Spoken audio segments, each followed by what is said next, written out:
I never believed in destiny. Not until the day a silver-haired assassin pinned me against a rust-stained starship bulkhead and placed a humming plasma blade at my throat. I remember the vibration of the weapon, soft but lethal, humming inches from my carotid. Sparks hissed off the metal wall behind me. Her arm was steady, eyes glacial and focused, a hunter's gaze. She smelled faintly of ozone and winter air, as if she had stepped off another planet just minutes ago. "Identify yourself," she ordered. "Kai Rendar," I choked out. "Dock worker. Maintenance tech. I think you." "That's a lie." She pressed the blade fractionally closer. "You're not maintenance." She was right. And wrong. I was maintenance, but not for cargo. I maintained secrets, data, lost history. And apparently I had become one myself. The ship's dim emergency lighting flickered above us, deep in docking Bay 9 of the Arcturus orbital sprawl. We were alone, no guards, no workers. The air smelled of coolant and ion fuel. I'd been on break, sipping cheap Stimdy, when she appeared behind me like a shadow cut from moonlight. I swallowed. "Listen. I don't know who you think I am." Her voice was a blade as sharp as the one she held. "You are marked." My breath hitched. I didn't know what she meant, until she gripped my chin with a metal-gloved hand and turned my face toward the flickering light.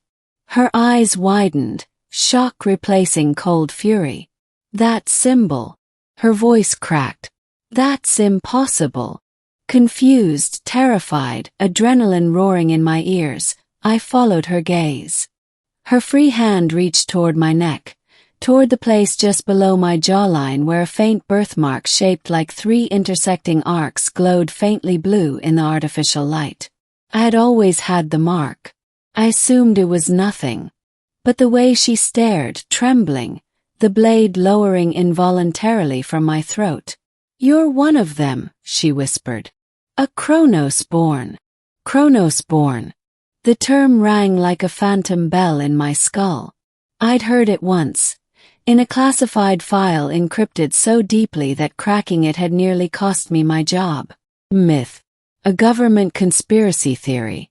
Children supposedly engineered by the ancient stellar AI known as Chronos before humanity severed its network 2 centuries ago. I forced my voice to stay steady. "You've got the wrong person. I was born planetside. In a medbay." "No. You were manufactured, not born." She backed away, blade still raised but unfocused now. "Chronos created your kind as quantum conduits. Living time anchors. Only 13 ever existed." 13, I muttered. "Then they're all dead because I've never heard. They were killed." Her voice was hollow. "All but one." Silence settled. The hum of distant ship engines echoed through the bay. She looked at me with a mixture of awe and dread. "Your existence breaks history. I wasn't special. I wasn't chosen. I worked shifts fixing cargo clamps and cleaning coolant filters. But suddenly my life wasn't mine anymore." "Who are you?" I demanded.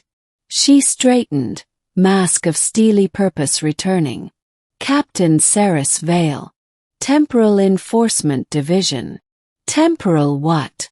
"A timeline preservation force," she replied. "We stop anomalies. Things that shouldn't exist." She stared at me with a soldier's grief.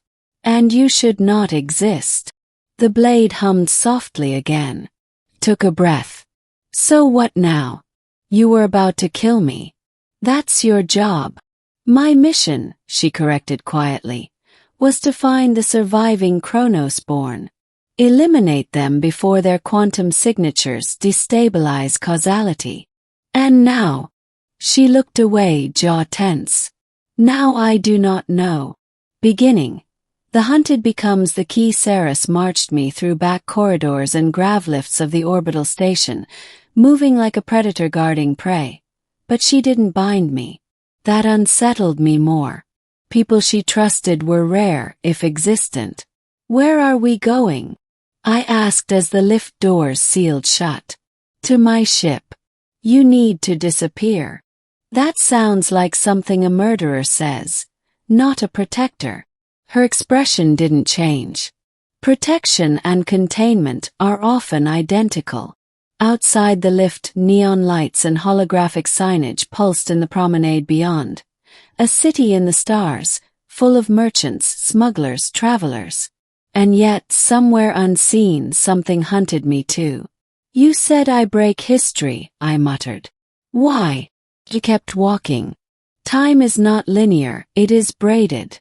Kronos manipulated quantum threads to create beings who could sense shifts in causality. You are not just human. You are a keystone event catalyst. That sounds like nonsense. It means history bends around you, she said. A single action from you can erase timelines, end worlds, birth new ones. That's overdramatic.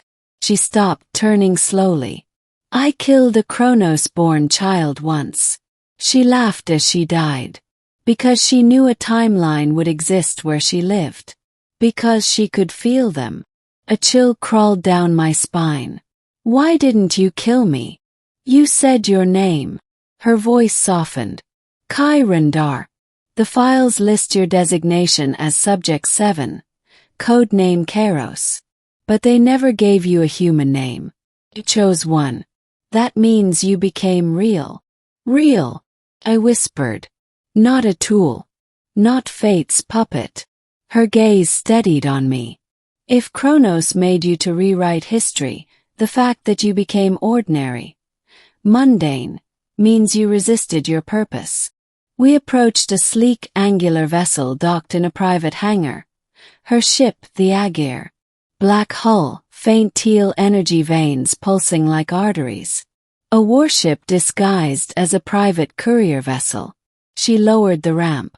Bored. I hesitated. Give me one reason. If you stay here, she replied, Temporal Zero Division will detect you. And they won't hesitate like I did. My gut twisted. I stepped aboard. Middle. Unwritten futures. The Agir felt alive. Panels responded to Sarah's touch, humming with ancient technology far beyond civilian grade. AI on board. Yes. Her hesitation spoke volumes. No, she sat me in a narrow observation chamber. Stars stretching like glittering threads outside. The ship launched silently, leaving Arcturus station behind. You're shaking, she said without looking at me. Someone tried to kill me today, I replied. I think that allows shaking. She almost smiled. Almost. Kronos-born were all emotion neutral. Labs suppressed fear response. Well, clearly, I missed the conditioning day. Her gaze softened. That is good. She activated a holoprojector. Complex temporal diagrams unraveled in glowing spirals. Time is fabric, she explained.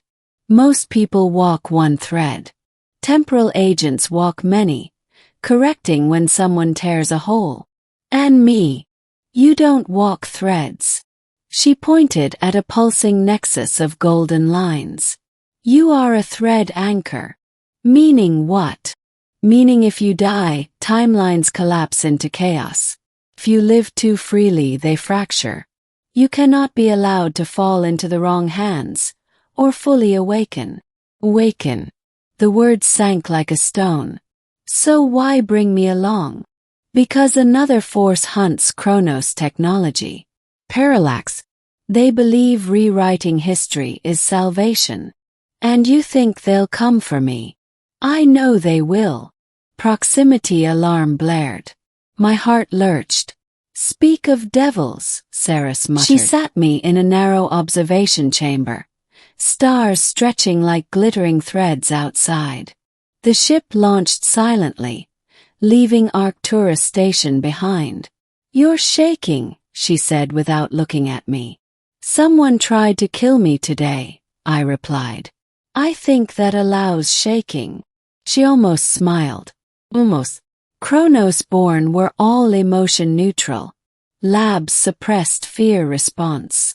Well, clearly, I missed the conditioning day. Her gaze softened. That is good. She activated a holoprojector. Complex temporal diagrams unraveled in glowing spirals. Time is fabric, she explained. Most people walk one thread. Temporal agents walk many, correcting when someone tears a hole. And me. You don't walk threads. She pointed at a pulsing nexus of golden lines. You are a thread anchor.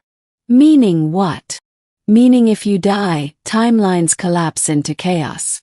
If you live too freely, they fracture. You cannot be allowed to fall into the wrong hands, or fully awaken. Awaken. The word sank like a stone. So why bring me along? Because another force hunts Chronos technology. Parallax. They believe rewriting history is salvation. And you think they'll come for me? I know they will. Proximity alarm blared. My heart lurched. Speak of devils, Saris muttered. A massive vessel decloaked outside. Jagged, predatory, gilded in shifting energy. A symbol emblazoned across its hull. A collapsing hourglass. Parallax. They tracked you fast, Saris said. Too fast. The ship fired a temporal destabilizer. Space rippled like a stone tossed in water. Saris slammed the emergency controls. Hold on. The universe folded. Stars smeared into streaks. My vision vibrated. Stomach-wrenching as if my atoms were glass under pressure. The ship shuddered, screams of tortured hull echoing through the cabin. Then silence. We drifted in blackness. What did you do? Gasp. Temporal displacement jump, she answered, breath ragged. We are between seconds. She leaned back, exhausted. For the first time she looked fragile. This isn't just a mission for you, I said quietly. There's more. Saris exhaled slowly. When I killed the child Chronos-born, she looked like my sister. My sister who died because of a temporal fracture. I swore never again. You think I can fix what happened to her? No, her eyes glistened. I think you could make it worse. The honesty cut deeper than any blade. Lights flickered. Systems rebooted. Space reassembled outside a different starfield. Safe for now. He stood. We need allies. A hidden enclave. Those who defected from Zero Division. They believe Chronos-born can be redeemed. And if they're wrong. Her jaw hardened. Then I will do what must be done. End. Choices of future and blood. We arrived at a barren moon carved with ancient structures. A cloaked base flickered into view as we approached. Hidden architecture of obsidian and silver, shaped like interlocking circles. Inside, robed figures awaited us. Their leader, an elder with silver eyes, stepped forward. Captain Vale, he greeted. You bring the impossible. His gaze fell on me, and something like reverence illuminated his features. Kairos. That's not my name, I said sharply. I'm Kai. Just Kai. The elder nodded, pleased. Identity chosen. Self unshackled. Good. Saris kept her hand near her weapon. We need a quantum stabilizer. He has to be contained. Contained. No. The elder touched my birthmark, and the arcs glowed brighter.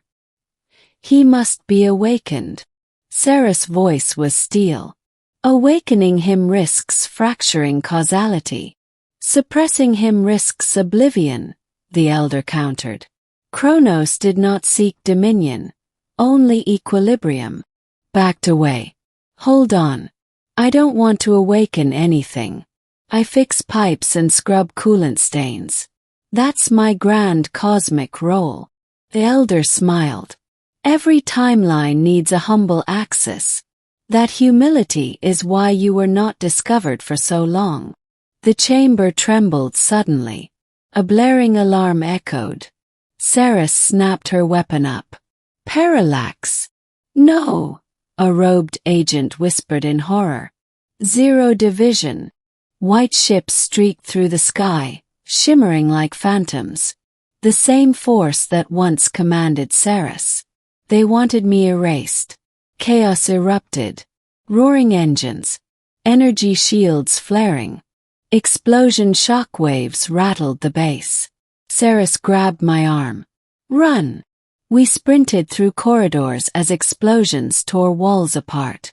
The elder's voice echoed behind us, chanting some activation sequence. The ground buckled. Time flickered. Hallways shifting, moments overlapping, futures brushing like ghost wind. Kais! Ceres shouted, pulling me into a vault. Inside, a machine pulsed, rings of quantum light orbiting a platform. The stabilizer, she breathed. If you enter, it will bind your quantum field. Keep you human. Keep history intact. And if I don't? She met my eyes, blade forgotten, fear raw. Then you will ascend into what Kronos intended. And there will be no controlling the future. Outside, agents fought, time fracturing. I saw echoes of me. One afraid, one furious, one older, one armored and terrible. My heartbeat thundered. To enter meant surrender fate. Be locked in myself. To refuse meant becoming something else entirely. What do you want me to be? I whispered. Ceres' voice trembled. I want you to be free. But freedom for you may doom billions. The machine pulsed. My mark burned, humming with impossible knowledge. Voice. I stepped forward, then stopped. No, I said. Ceres' breath caught. Kai. I won't hide or be weaponized. I won't ascend into some cosmic tool either. I turned, placing my hand on the machine. I choose a third path. Light ignited. Systems screamed. The stabilizer didn't silence my quantum field. It harmonized with it. Balanced it. The air burst with force. Timeline echoes vanished. The battle outside froze like a paused holovid, then resumed normally. No fractures, no distortions. Exhaled. Felt whole. Ceres stared, awe-stricken. You balanced yourself. No fate. No destiny. My voice felt steady, anchored. Just choice. The assault stopped. Zero division ships withdrew as if repelled by some unseen decree. Parallax sensors collapsed. The war for my existence paused. Not won. Not lost. Pause. Ceres lowered her blade fully. Kai, what now? I looked at her. The assassin who became my reluctant guardian. Then something more complex. Now. I smiled faintly. I fix things. It's what I'm good at. Pipes and coolant, she teased weakly. Time and history too, apparently. She stepped closer, searching my face. You realize. The universe will come asking again. Neither faction will accept this. I know. And me. Her voice was quiet. Where do I fit in your chosen path? I held her gaze. Right beside me if you choose. Ceres. Killer, protector, skeptic, believer. Slowly nodded. Then I choose too. Sighed, the stars felt brighter. Not fated. Not predetermined. Just possibilities. And for the first time in my life, I wasn't running from a destiny or into one. I was walking a path I carved myself. A timeline defined not by creation or war, but by choice. And that changed everything.